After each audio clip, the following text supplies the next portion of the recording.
Olá pessoal, tudo bem com vocês? Sejam todos muito bem-vindos a mais um episódio do nosso Compocast, esse podcast semanal sobre composição musical e outras coisas. Você já sabe, né? A gente está aqui sempre muito gentilmente apoiados pelo SECAM, o Centro Codesso de Aperfeiçoamento Musical.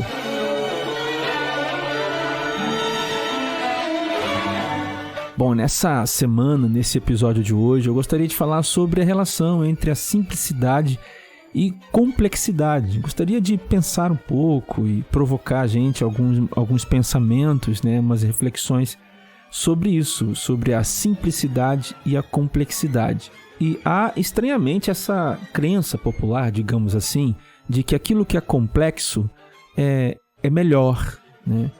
E também aquilo que é mais complexo é mais bonito. Mas veja que quanto mais complexa é uma obra, né, quanto mais nível ou quanto maior for o nível de complexidade existente naquela obra musical, mais ela se afasta, né, de uma apreensão por parte do público em geral.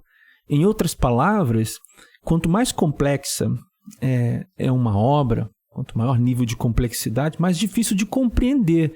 E se a gente não compreende, né, aquilo que está sendo tocado, se não há em algum momento um movimento de aproximação dessa obra, no sentido de que ela tem sentido, então a gente também se afasta, né, ao impetrar sobre essa obra valor de beleza também, aquilo que achamos que é a beleza.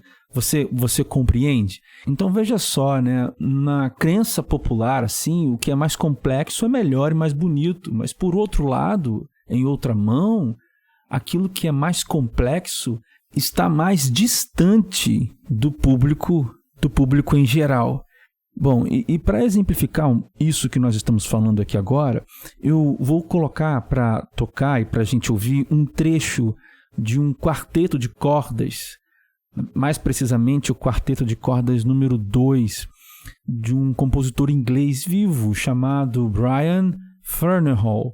E o Brian Ferneyhough, ele é professor emérito, né, da Universidade de Stanford, lá nos Estados Unidos. Ele é inglês, mas ele foi professor lá em Stanford, nos Estados Unidos, e é um compositor assim que a marca da música, né, é justamente essa ideia de complexidade. Inclusive, existe uma expressão que, assim, na música de concerto, nós devemos muito, né, ao Brian Ferneyhough, que é a nova complexidade. Ele faz parte de um grupo de compositores que não só cria uma concepção, né, um arcabouço teórico, mas também cria uma série de obras, né, uma vastíssima coleção de obras, né, baseada nesse conceito de nova complexidade. Aqui, no caso, nós vamos perceber as complexidades objetivadas pelo Ferneyhough a partir das suas profundas e complexas divisões no que diz respeito ao tempo. A gente não vai ver a partitura, né? E tempo aqui, eu estou falando de configurações rítmicas, eu estou falando de métrica e estou falando também de andamento. Quer dizer, o Brian Ferneyhough não caminha muito por uma linha, digamos, muito reta, assim, no que diz respeito às flutuações, né, desses três parâmetros do tempo em música, né? Ele varia muito estas três coisas. Obviamente que tem toda uma construção teórica aqui a respeito de gesto, a respeito de imagem, enfim, que dá sustentação ao que ele chama, né, e ao que um grupo de compositores teóricos chamam de nova complexidade. Vamos então ouvir aqui um trechinho do quarteto número 2, quarteto de cordas número 2 do Brian Ferneyhough, composto lá em 1979 e terminado, né, finalizado em 1980.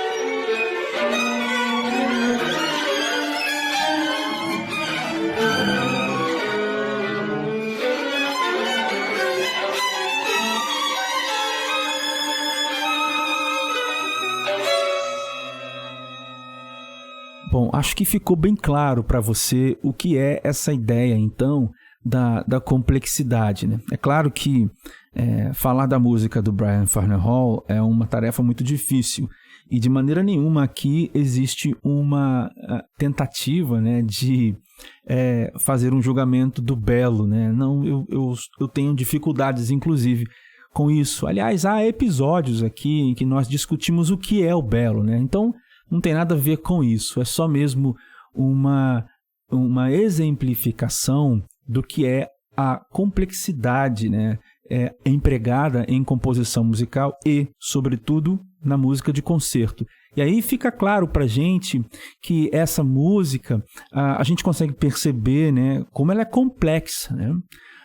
E olha que a gente nem está vendo a partitura, né? Eu vou deixar aqui na descrição o link para você observar depois a partitura com o áudio, né? Tem um score follower que você pode ouvir, né, a música e ao mesmo tempo ver a partitura. Mas aqui nesta experiência, neste momento, você nem está vendo, né, a partitura e você consegue observar a complexidade. Eu imagino que quando você vir a partitura, você vai perceber níveis ainda mais profundos, né, de complexidade. Então, perceba que nesta música a gente consegue entender, né, níveis de complexidade.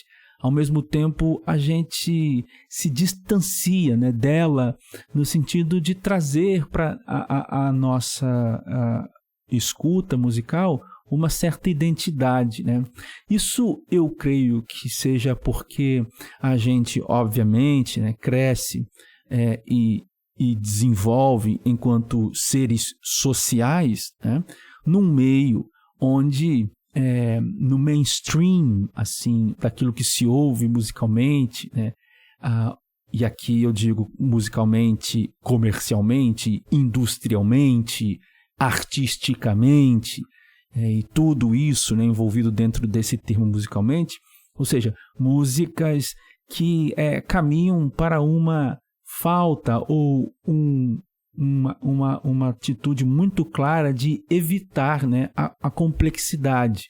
Então, para começar, a gente não percebe, né, e não quer, na verdade, nesse tipo de música que caminha nesse mainstream, né, o afastamento, não quer o afastamento do tonalismo, né, não pretende, né, o afastamento das configurações rítmicas muito bem engendradas, né, dos padrões rítmicos perceptíveis e alcançáveis, digamos assim.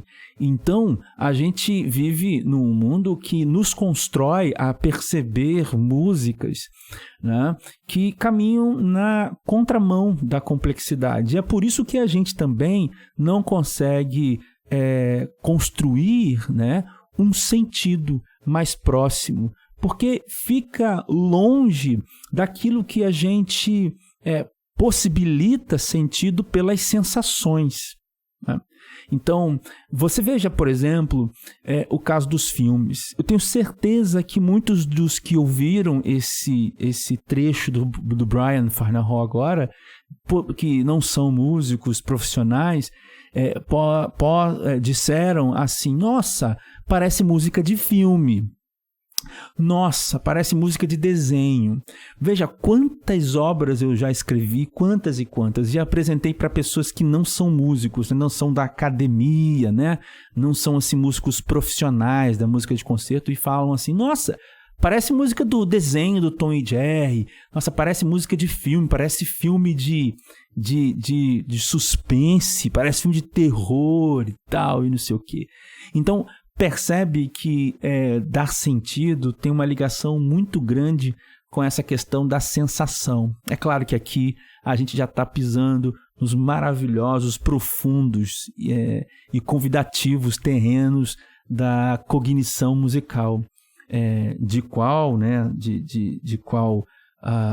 eu não posso, da qual, melhor dizendo, eu não sou capaz, não me sinto capaz de falar sobre, né? Mas eu já entrevistei aqui um grande pesquisador brasileiro, se não um dos maiores que já tivemos aqui no Brasil no campo, que é o professor Marcos Nogueira.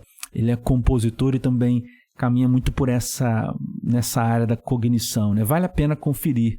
É um dos primeiros episódios que a gente tem aqui no Compocast. Vai lá e dá uma conferida, que é uma aula que o professor Marcos nos dá, né?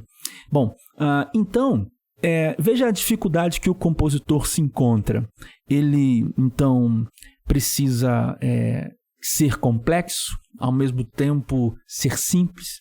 Ele quer ser inovador, mas ao mesmo tempo ele quer ser entendido. Enfim, essa é um campo difícil de caminhar.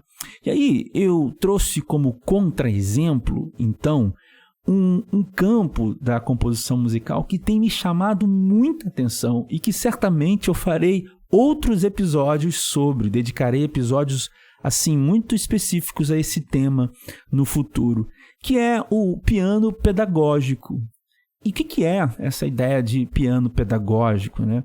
Bom, o piano pedagógico tem a ver com o ensino assim, do piano, né, de maneira e de fato mesmo falando, de maneira mais direta e de fato falando, mas um ensino, né, de piano que seja condizente com a realidade, né, dos alunos. Então, por exemplo, nós temos alunos que entram na universidade, né, no ambiente acadêmico, sem ter a prática pianística.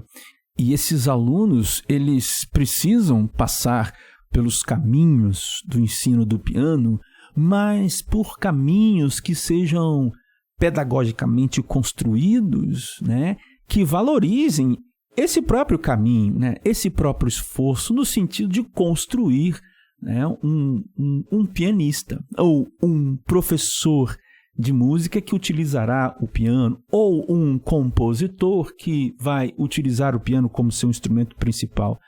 E há também um lado, assim, um campo dentro desse grande território que é o piano pedagógico, que são peças, né, músicas que tenham valor pedagógico, grande valor pedagógico, que sejam ensinadas para crianças. Você veja que existe, né, uma dificuldade muito grande quando a gente vai ensinar piano para as crianças. Primeiro, porque há uma romantização do processo, né, que, obviamente, né, tem como expoentes todos os grandes virtuosos do século XIX, século no qual o romantismo e a figura do herói, a figura do gênio, o mito, né, desse herói / gênio, esse mito aparece, e estes pensamentos, eles entornam, né, os seus teores também na prática do ensino do piano. E é claro que eu não posso aqui de maneira nenhuma ir contra, né, nem assim dizer que não tem valor o ensino tradicional conservatorial do piano. Não é isso. Acontece que este ensino ele não pode ser, né, apenas tratado como verdade absoluta numa realidade atemporal, né? Porque a realidade ela é temporal, e se ela é temporal, ela varia, né? Faz com que o espaço esteja variando, né? Da física a gente tem isso em relação ao tempo. E por espaço aqui, obviamente, eu estou falando de realidade. Por isso, o ensinar piano para crianças, né, é um grande desafio. Então, nós temos um movimento muito grande que começa, sobretudo aí no final dos anos 90, no começo dos anos 2000, aqui no Brasil, né, de produção de material, de obras com esse intuito. E aí, veja, nós precisamos compor obras que sejam valorosas pedagogicamente, para o piano aqui no caso, mas que não sejam complexas no sentido de se afastarem desse aluno que está ali no começo. Então ela precisa ser simples, mas ela precisa ter conteúdo. E eu acho que esse é um ótimo exemplo dessa luta, dessa dualidade, complexidade, simplicidade. Parece que o valor da obra fica ali, né, num perfeito equilíbrio entre simplicidade e complexidade. Como eu falei anteriormente, como se uma obra que não é complexa não tem, né, qualidade. E uma obra que é complexa demais não pode ser acessível. Então, estes caminhos que precisam ser repassados, né, pelo compositor na sua prática. E aí, então, entra essa prática composicional para esse público. Veja você que é compositor, você precisa compor uma série de obras para as crianças entre 9 a 10 anos, 9, 10, 11 anos, que já tem algum conhecimento no piano, mas que precisa sobrepor, né, esse ensino conservatorial, né, que tem, obviamente, os seus méritos, mas que o aluno precisa passar por uma série de obras que tenham mais a ver com essa realidade, talvez com a ideia mais assim da música e da cultura brasileira, talvez com ideias e pensamentos e aproximações harmônicas mais instigativas para esse aluno, né? E não apenas aquela velha e antiquada, né, percepção harmônica de obras, obviamente, deste tempo, né, desta escola, deste período mais conservatorial. Então, aqui, né, nessa prática composicional do piano pedagógico, e sobretudo para as crianças, a gente pode explorar outras coisas. Você pode explorar o colorido harmônico, você pode explorar as diferentes sonoridades, acentos, dinâmicas, agógicas, né? Enfim, então você com isso tudo, e obviamente também, né, você pode proporcionar sabores diferentes com texturas diferentes, com idiomas diferentes, e aí nós temos nomes muito importantes nesse meio. Eu destaco aqui a professora Elvira Drummond, lá do Ceará, de Fortaleza, que tem uma obra vastíssima, e minha mãe é uma das pessoas que está sempre perto dela, né, aprendendo com ela. A professora Carla Reis, lá da Federal de São João del Rei, que tem um trabalho primoroso, valoroso. Você pode acompanhar lá no YouTube, que é o piano.pérolas, que é maravilhoso o trabalho que ela faz. Tem um compositor colombiano chamado Daniel Taborda, que também faz assim que tem uma série de uma criação muito grande, né? Nós temos a Patrícia Reis, que é compositora também, pianista, tantos outros que certamente eu falharei aqui em dizer sobre todos eles. Na USP existe um laboratório também de práticas pianísticas. Nós temos Lorenzo Fernandes, né? O Oscar Lorenzo Fernandes, fundador do Conservatório Brasileiro de Música, que também tem obras nesse sentido, né? Você pode procurar as suítes infantis que o Oscar Lorenzo Fernandes ou o Lorenzo Fernandes tem, e eu tenho certeza que você vai encontrar.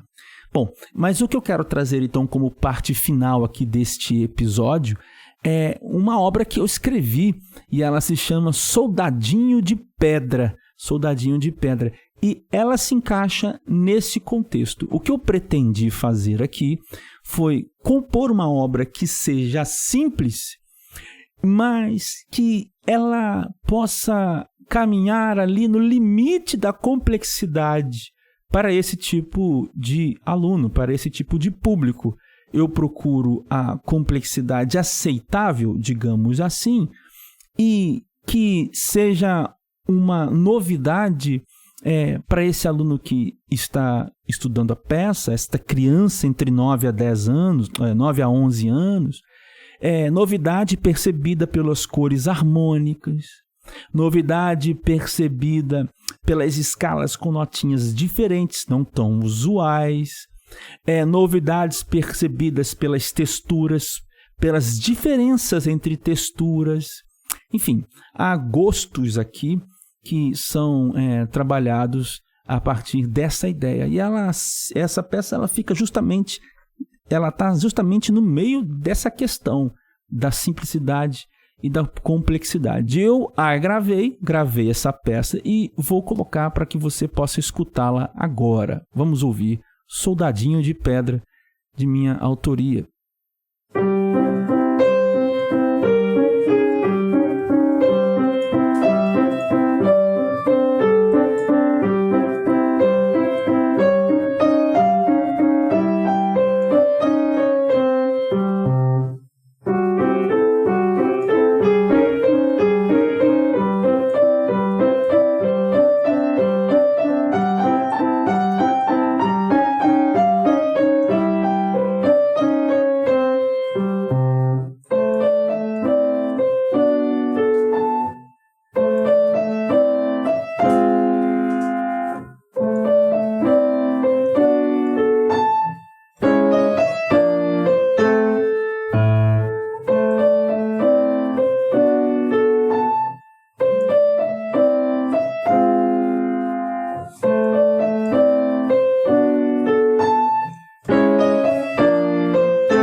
Peça que é facilmente absorvida, né? Apesar de ter momentos aqui de complexidade harmônica. Aqui há uso, né, de dominantes alteradas, com a quinta sustenido e a quinta bemol. Aqui há o uso da escala da dominante alterada. Aqui há o uso, né, você percebeu que quando a gente na seção B da peça, quando a gente vai para a tonalidade relativa menor, a gente usa ali alguns acordes, né? E ali você vê que a construção básica da seção B é um empréstimo modal. Então, há um empréstimo modal do segundo grau do tom maior, que é um acorde menor também.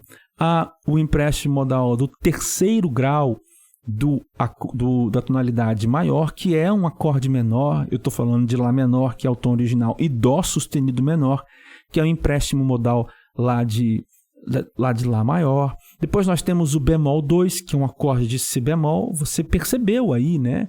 Nessa segunda parte. Então, estes sabores, eles são novidades, né, para estes alunos. E aqui eu acho que posso, então, caminhar para o final do nosso episódio. Então, eu penso que a complexidade e a simplicidade, elas se encontram e elas se estabilizam a partir do claro limite entre as duas, quando nós estamos compondo com uma finalidade muito bem clara. Então, a questão não é assim, né, se uma música é melhor do que a outra porque ela é mais complexa ou menos complexa. A questão é o que nós queremos dizer, o que nós queremos compor e por que usamos o que usamos. Então, é uma bobagem a gente classificar uma música como melhor, como boa, pelo nível de complexidade ou pela falta de complexidade, né? O nível de simplicidade que ela tem.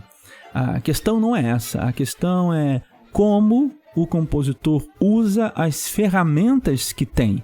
Sejam elas ferramentas de complexidade, de grande complexidade, sejam elas ferramentas de simplicidade. Essa é a grande questão.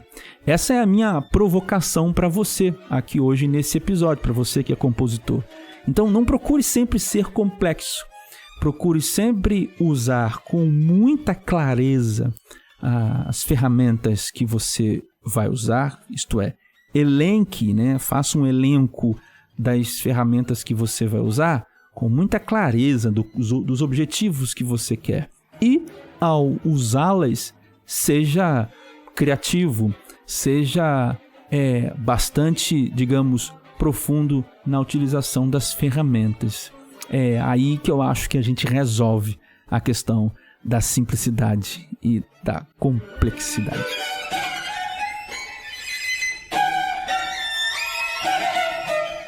Pois bem, pessoal, esse foi o episódio dessa semana e eu aqui mais uma vez digo a você que se você quiser nos apoiar, eu peço a você que acesse www.apoia.se/Compocast, apoia.se/Compocast e nos apoie da maneira que você quiser, do jeito que você quiser. Você pode enviar suas perguntas para o e-mail compocastoficial@gmail.com, outra vez, compocastoficial@gmail.com, e ficarei feliz em respondê-los. Se você for um apoiador do nosso canal, faço essa resposta aqui nos nossos episódios.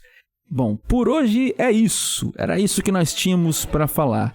Fica bem, fica bem, fica bem e até semana que vem. Tchau, tchau, pessoal!